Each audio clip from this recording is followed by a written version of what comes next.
Good morning, কেমন আছো সবাই? নিশ্চয়ই সবাই খুব ভালো আছো, আমিও ভালো আছি। আর আজকে সকাল থেকে ভিডিওটা স্টার্ট করলাম, কটা বাজে দেখতেই পেলে। তো রিজুর যেহেতু হাফেলি এক্সাম চলছে, সেই জন্য সকাল সকাল উঠে পড়তে বসেছে। ও 7:15-20 দিকে ঘর থেকে বার হয়, স্কুল 8টার মধ্যে পৌঁছে যায়। আর দেখো বাইরে আজকে কত সুন্দর রোদ উঠেছে। 2-3 দিন ধরে তো টানা বৃষ্টি হলো, অনেক দিন বৃষ্টি হওয়ার পর আজ এই প্রথম কি সুন্দর রোদ উঠেছে। আজকে অনেক কিছু রোদে দিতে হবে, বালিশ টালিশগুলো এইগুলো রোদে দিতে হবে। যাই হোক, রিতমা বইগুলো গুছিয়েছে কিন্তু ব্যাগের মধ্যে ঢোকানোর আর সময় পায়নি, সে বাথরুমে চলে গেছে। সেজন্য আমি ব্যাগের মধ্যে বইগুলো ঢুকিয়ে দিলাম। ভাতও হয়ে গেছে সকালে, মানে যেদিন রাত্রেবেলা রুটি করি সেদিন আমাকে সকালে ভাত রান্না করতেই হয়। যেদিন রাত্রেবেলা ভাত করি সেদিন একটু বেশি করে চাল নিই, সকালে ভাত থাকে। আর ওরা তো সকালবেলা এক মুঠো হলেও ভাত খেয়ে যায়, অন্য কিছু খেয়ে যায় না। রিতমা যেহেতু নিজে নিজে রেডি হয়, সেজন্য আমি এদিকে এসে বিছানাগুলো একটু তুলে নিচ্ছি আর একটু জানলা টানলাগুলো খুলে দিলাম। কত দিন ঘরে রোদ ঢোকেনি। আমি বলি যে অনেক জীবাণু টিবাণু জন্মেছে, জানলা টানলা খুলে দিয়ে ঘরে একটু রোদ ঢুকুক। দেখবে পরপর যদি 3-4 দিন বৃষ্টি হয় না, বিছানার চাদর টাদরগুলো কেমন একটা স্যাঁতসেঁতে হয়ে যায়। তো চিন্তা করছি বিছানার চাদরগুলো একটু চেঞ্জ করে নিই আর বালিশ টালিশগুলো একটু রোদে দিয়ে দেবো। এটা হচ্ছে তালপাতার পাখা, যেটা আমি মানে দোকানদারের সঙ্গে বলতে গেলে অনেকটাই ঝগড়াঝাটি করে নিয়েছি। মানে অনেকগুলো পাখা একসঙ্গে বাঁধা, তো উনি ওই পাখার বান্ডিলটা খুলবেন না। আমি বলছি না, আমি ওই উপর থেকে পাখা নেব না, পাখার ডাটিগুলো যত মোটা হবে পাখাটা তত টেকসই হবে। উনি তো আমাকে দেবেন না। আর আমি বলছি কেন একটা পাখা 50 টাকা করে নিচ্ছেন, আর আমি কেন বেছে নিতে পারবো না? এইসব বলো, তাহলে আমি নেবই না। উনি আমাকে অনেক কিছু বোঝানোর চেষ্টা করেছিল, এই ডাটিটা যত সরু হয় পাখাটা তত হালকা হয়, হাওয়া করতে সুবিধা হয়, অনেক কিছু বোঝানোর চেষ্টা করেছে, কিন্তু শেষ পর্যন্ত আমাকে বোঝাতে পারিনি। আমি যখন বলেছি নেবো না, তারপরে এই পাখাটা দিয়ে দিয়েছে। রিতমার চুলটুলগুলো বেঁধে দেওয়া হয়ে গেছে, এখন ওকে খাইয়ে দিচ্ছি। আর সকালবেলাটা কী বলো তো, যদি মানে আমার হাতে সময় থাকে তাহলে খাইয়ে দিয়ে, সময় না থাকলে ওকে মেখে দিই, ও চামচ দিয়ে খেতে থাকে। রিতমা 7টার মধ্যে ঘর থেকে বেরিয়ে রাস্তায় গিয়ে দাঁড়ায়, বাসের জন্য ওয়েট করে। আর রিজু 7:15-20 দিকে বের হয়। তো ওর খাওয়া দাওয়া হয়ে গেছে, মানে রিতমাকে ছাড়ার পরে এবার রিজুর পিছনে টাইম দিতে হয়, ওকে ভাত বেড়ে দেওয়া, ও ভাত খেয়ে যায়। ও বেরিয়ে গেল, ব্যাস আমি কাটা বাছা করতে বসে গেলাম। আজকে হবে বেগুন ভাজা, ডাল, সয়াবিন, কুমড়ো, আলু দিয়ে তরকারি। আর লোহার কড়াইতে ভাজাভুজি করলে তো খুবই কম তেল লাগে। আর এদিকে দেখো ছোলার ডাল রান্না করছি আজকে। আর আমরা ছোলার ডাল, যে কোনো ডাল একটু পাতলা করে খাই, যদি ভাত দিয়ে খাই ছোলার ডালও পাতলা করে রান্না করি। অনেকে ঘন করে রান্না করে, যেমন রুটি দিয়ে খায় সেভাবে রান্না করে, কিন্তু ওইভাবে রান্না করলে আমাদের না ভাত দিয়ে খেতে ভালো লাগে না। এখন প্রায় 10:30 বাজতে যায় আর আমি রেডি হচ্ছি বাজারে যাওয়ার জন্য। রেডি হচ্ছি না, রেডি অলরেডি হয়ে গেছি। তো আজকে অনেক কিছু বাজার আছে, মানে বিশেষ করে মুদিখানার বাজার করতে হবে। তো আমি বাজার করে চলে এসেছি। অন্য কোনো তেমন বাজার ছিল না, মুদিখানার বাজারটাই ছিল মেন সাবজেক্ট আর কি। আর অল্প 2-1 রকম সবজি নিয়ে এসেছি। তো এখন আমি এসে আগে খেয়ে নিচ্ছি, খুব জোর খিদে পেয়েছে। চিড়ে আর দই খাচ্ছি আর এদিকে মোবাইলে নিউজ শুনছি। আমি না আজকাল আমার হাজব্যান্ডের থেকেও বেশি নিউজ শুনি। আমার হাজব্যান্ড না আজকাল মুদিখানার বাজারও খুব একটা করতে চায় না। নুন, তেল, ঝাল, ডাল এই সমস্তগুলো আনবে ঠিক আছে, কিন্তু মানে বিস্কিট, চানাচুর, চিড়ে ভাজা এই জাতীয় খাবারগুলো আনতে চায় না। মানে আমার মেয়ের এত খুঁতখুঁতানি, এই বিস্কুটটা কেন এনেছো, এটা এই প্রবলেম, ওই বিস্কুটটা ওই প্রবলেম। চিড়ে ভাজা 2-3 রকমের পাওয়া যায়, এই চিড়ে ভাজা ভালো লাগে না, এই চিড়ে ভাজাটায় মশলা বেশি, সেজন্য বলো ওসবগুলো তুমি কিনে নিয়ে আসবে। তা আমি যখন সেই বিস্কিট ফিস্কিটগুলো কিনতে যাবই, তাহলে একেবারে মানে নুন, তেল, ডাল এগুলোও কিনে নিয়ে আসি। তো 2টো ব্যাগ নিয়ে গেছি বাজার করতে, তাতে তো ধরেনি, শেষ পর্যন্ত প্লাস্টিকে করেও আনতে হলো। তো অনেক কিছু বাজার করেছি। আচ্ছা, এগুলো বার করে নিই, তারপর তোমাদেরকে দেখাচ্ছি কী কী এনেছি। আর সবজির মধ্যে শুধু এনেছি কচুমুখী আর চাল কুমড়ো, গন্ধরাজ লেবু, চাল কুমড়ো আর কচুমুখী, এই হলো সবজি। আর এটা হলো খেজুর, এপাশে আছে বেকারি বিস্কিট। এই বিস্কিটটা সবসময় পাওয়া যায় না, রিজু এই বিস্কিটটা খেতে খুব ভালোবাসে। আর এখানে 3 রকম বিস্কিট আছে, মানে 4 রকম বিস্কিট এনেছি, মানে এক একজনের এক এক রকম পছন্দ, সেই জন্য 4 রকম বিস্কিট এসছে। সর্ষের তেল, ছোলার ডাল, চানাচুর, পাস্তা, সয়াবিন, আরও 2-1 রকম মানে ভুলে গেছি, ম্যাগি, ডিটারজেন্ট, সানলাইট।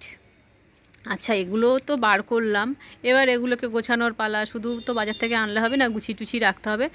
বাজার করতে যতটা না কষ্ট হয়েছে, এগুলো গোছাতে যেন এখন তার থেকে বেশি কষ্ট হচ্ছে। তো এখানে আমি 1 কেজি সয়াবিনের প্যাকেট আনি, 1 কেজির প্যাকেট আনলে আমাদের 2 মাস হয়ে যায়। সয়াবিনটা খেতে রিজুরি তো আমার পছন্দ করে, তবে ঘন ঘন রান্না করলে তখন আর পছন্দ করে না। এইগুলো গোছানোর পরে রান্নাঘরটা গোছাবো। রান্নাঘর বিচ্ছিরি রকম অগোছালো হয়ে আছে, মানে কোনো রকমে দুটো রান্না করেই বাজারে চলে গেছি, এরপরে আরও দেরি হয়ে যাবে। রান্নাঘরটা গোছাবো, রান্নাঘর গোছানোর পরে তারপরে যাব ছাদে। ছাদেও প্রচুর কাজ জমে আছে জানো তো। এখন আর সকালবেলা গিয়ে ছাদে কাজ করার সময় হয় না। আর খেজুর এনেছিলাম, একটা খেজুর খেয়ে দেখলাম যে অন্য খেজুর এনেছি, যেটা অন্য সময় কিনি সেটা না, অন্য একটা কোম্পানির এনেছি। তো এটা খেতে খারাপ না, তবে কি দানাটা একটু মোটা। আর এই বিস্কিটগুলো এত বড় এত মোটা যে একটা বিস্কিট খেলেই পেট ভরে যায়। আচ্ছা, ওই যে বিস্কিটটা বললাম ওইটা আমার হাজব্যান্ডের ভীষণ ভালো লাগে, আর এই বিস্কিটটা হচ্ছে রিজুর ফেভারিট বিস্কিট। তো এক সারি ভরলাম আর এক সারি ভরলাম না, যেহেতু মানে বিস্কিটের তুলনায় কৌটো বড়, সেজন্য ভাবলাম যদি মানে বিস্কিটটা নরম হয়ে যায়, ওই জন্য সব ভরলাম না। আচ্ছা, জামা কাপড় চেঞ্জ করলাম, করে ঠোরে এখন বাসনগুলো মেজে নেবো। বাসনগুলো মেজে নিয়ে রান্নাঘরের ওই গ্যাস ট্যাসগুলো না খুব নোংরা হয়ে আছে। কালকে কোনো রকম একটু উপর উপর মুছে নিয়েছিলাম, ভালো করে পরিষ্কার করা হয়নি, সেই জন্য আজকে খুব ভালো করে পরিষ্কার করতে হবে। আর এই গ্লাভসগুলো না বেশি দিন যায় না, বিশেষ করে ডান হাতের গ্লাভসটা আবার ফেটে গেছে। বেশি দিন ইউজ করিনি, কিন্তু মোটা দেখে কিনেছিলাম, আগে যেরকম ছিল তার থেকেও বেশি মোটা কিনেছি, তাও ফেটে গেল। তোরা যে যা বলিস ভাই, আমার আর কাজ করার ইচ্ছা নাই। এই কাজটুকু যে আমি কি কষ্ট করে করছি, নিজের মনের সঙ্গে লড়াই করে করছি, মন চাইছে না কাজ করতে, তবুও এইটুকু কাজ বাদ রাখবো না। তো পিয়ালি, তোকে করতেই হবে, তুই কালকে গ্যাসটা ভালো করে পরিষ্কার করিসনি, আজকে তোকে ভালো করে পরিষ্কার করতেই হবে। মানে মনের সঙ্গে যুদ্ধ করে এই গ্যাস পরিষ্কারটা আমি করলাম, সে কি বলবো, আর ইচ্ছা করছে না ভাই। আমাদের কি একটা দিনও ছুটি হবে না? মনের সঙ্গে যুদ্ধ করে আমি ছাদে চলে এসেছি, এখন আমার শরীরের যুদ্ধ শুরু হবে।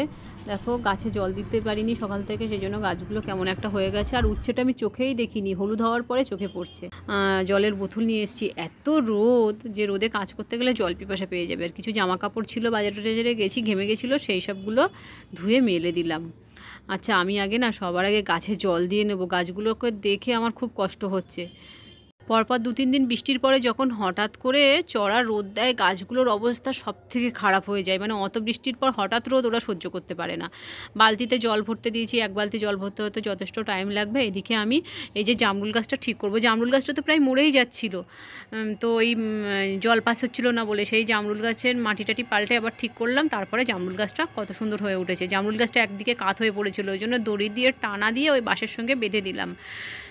প্রথমে অল্প অল্প করে জল দিচ্ছি, মানে মাটি শুকিয়ে টবের সাইডটা পুরো ফাঁকা হয়ে গেছে, অল্প অল্প করে জল দিয়ে মাটিটা ভিজিয়ে নিচ্ছি, তারপরে বেশি করে জল দেব। গরম থেকে শুরু হয়েছে, পুরো গরম, পুরো বর্ষাটাই এই যে জিনিয়া আর নয়নতারা আমার ছাদটাকে ভরিয়ে রেখেছে। শিমের দানা, লাউয়ের দানা ভিজিয়ে রেখেছিলাম, 2 দিন ভিজিয়ে রাখতে বলেছিল লাউয়ের দানা। মুটে লাগাতে মনে থাকে না, এর আগে লাউয়ের দানা দিয়েছে, বৃষ্টি হয়েছে, বৃষ্টিতে লাউয়ের দানা হয় না। যখন এরকম রোদ হয়, রোদের মধ্যে বসাতে হয়, আর জল দিয়ে সবসময় ভিজিয়ে রাখতে হয় মাটিটা। মানে গরমে লাউয়ের দানাটা ফোটে, বেশি বৃষ্টি হলে লাউয়ের দানা পচে যায়। শিমের দানাও সেই রকম। এতদিনে লাউ গাছ, শিম গাছ মাচায় উঠে যাওয়ার কথা, আর আমি সবে দানা বসাবো। একবার করে বসিয়েছি, হচ্ছিল না, মাঝে খুব বৃষ্টি হচ্ছিল বলে বসানো হয়নি, এই করে করে না দেরি হয়ে গেছে। এখন দানাগুলো বসিয়ে এই যে আমার বেডে যে জালিগুলো আছে, যেখান থেকে জল পাস হয়, ওই জালিগুলোর মুখে পাথর আর বালি দেবো, যাতে ওই বেশি বৃষ্টি হলে তো মাটি ধুয়ে ধুয়ে বেরিয়ে যায়, যাতে মাটি ধুয়ে বেরিয়ে না যায়, তাতে কি মাটিগুলো বেরিয়ে যায়। আর এই বেডটার নিচে না সবসময় স্যাঁতস্যাঁতে ভিজে হয়ে থাকে, এমন করলে তো ছাদ নষ্ট হয়ে যাবে। সেই জন্য ওই জালিগুলোর মুখটা পাথর, আর তার জন্য আমার কি করতে হবে, আমার এখন এই গর্ত খুঁড়ে খুঁড়ে সেই জালিটা বার করতে হবে। এত মাটি সব তুলে তুলে এক সাইড করবো, যে জায়গাটায় জালি বসানো আছে গোল করে গর্ত করে মাটিগুলো সাইড করে ওই জালির উপরে বসাবো। যা করব দেখতে পাবে, আমি আগে দানাগুলো বসিয়ে নিই।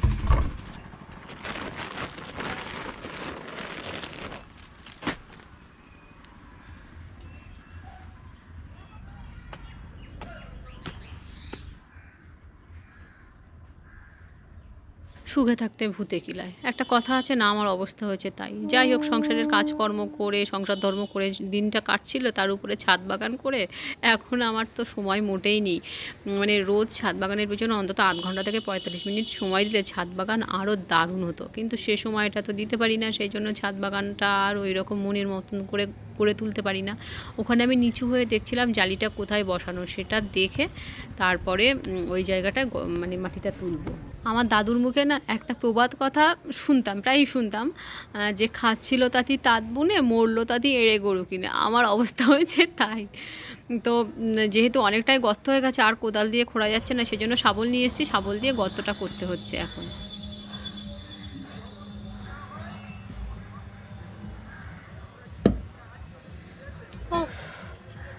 একটা গাছ লাগাতে যা কষ্ট, একটা গাছ তৈরি করতে যা কষ্ট, একটা বাগান তৈরি করতে যা কষ্ট, সেটাই ছেড়ে দিলাম। একটা গাছ তৈরি করতে যা কষ্ট, সমস্ত কষ্ট লাঘব হয়ে যায় যখন গাছে ফুল ফল আসে, তখন আর এই কষ্টটা মনে থাকে না।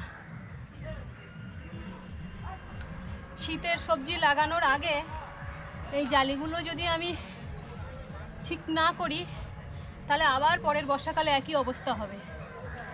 সেই জন্য সবজি লাগানোর আগেই করতে হবে। 4টে জালি বসানো আছে।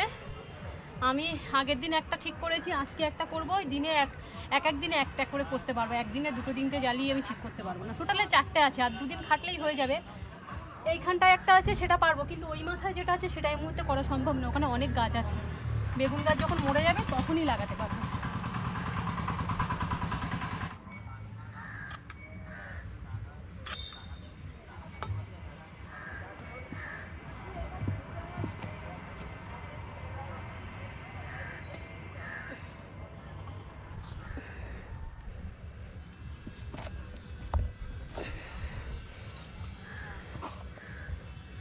অবশেষে জালিটাকে উদ্ধার করতে পারলাম আর কি, খুঁজে পেলাম। এখন জালিটা না মাটি দিয়ে পুরো বন্ধ হয়ে আছে মুখটা, সেজন্য ওটাকে ফাঁকা করে নিচ্ছি। ফাঁকা করে নিয়ে পরিষ্কার করে নিচ্ছি এইভাবে। তারপর এর উপরে ওই কুচো খোয়া বলতে ওই যে ছোট ছোট যে স্টোন চিপগুলো হয় কালো, সেগুলো দিলেও হয়। যেহেতু ওটা নেই, বালির মধ্যে যে নুড়ি, লাল লাল নুড়ি পাথরগুলো হয় না, সেইগুলো আছে, সেইগুলোই দেবো। দেওয়ার পর ওর উপরে বালি দিয়ে দেবো। একটু বেশি পরিমাণে নুড়ি পাথর দিচ্ছি, প্রায় 2 ইঞ্চি মতন মোটা হবে। তারপর ওর উপরে 1/2 ইঞ্চি মতন মোটা হবে এরকম বালি দেবো। 2 ইঞ্চি হলো কি না কে জানি, ঠিক বুঝতে পারছি না। যাই হোক, এর উপরে বেশি করে বালি দিয়ে দিচ্ছি। কাজটা এমন করে করবো পুরো লাইফ গ্যারান্টি হবে, মানে সেকেন্ড টাইম এর পিছনে যেন আর কোনো কাজ করতে না হয়। ব্যাস, এর উপরে এবার বেশি করে বালি দিলাম। আমার যেন মনে হচ্ছে নুড়ি পাথর কম হয়ে গেছে, ওই জন্য বালিটা বেশি করে দিলাম। এর উপরে মাটি দিয়ে দিচ্ছি। বিরাট বড় একটা কাজ করে ফেললাম। দেখি কালকে যদি বৃষ্টি না হয়, কালকে ওই পাশের জালিটা ঠিক করব। এত রোদের মধ্যেও এখানে কাজ করতে পারছি কেন জানো? নারকেল গাছের ছায়াটা পড়ছে আর উপরে মাচা আছে, মাচাটায় রোদটা আটকে যাচ্ছে, সেই জন্যই কাজটা করতে পারলাম। পাক্কা 1.5 ঘন্টা ছাদের কাজ করতে লাগলো, আর খুব কষ্ট হয়ে গেছে। আর আজকের ভিডিওটা এখানে শেষ করছি। দেখা হবে নতুন কোনো ভিডিওর সঙ্গে। আজকের মতন টাটা।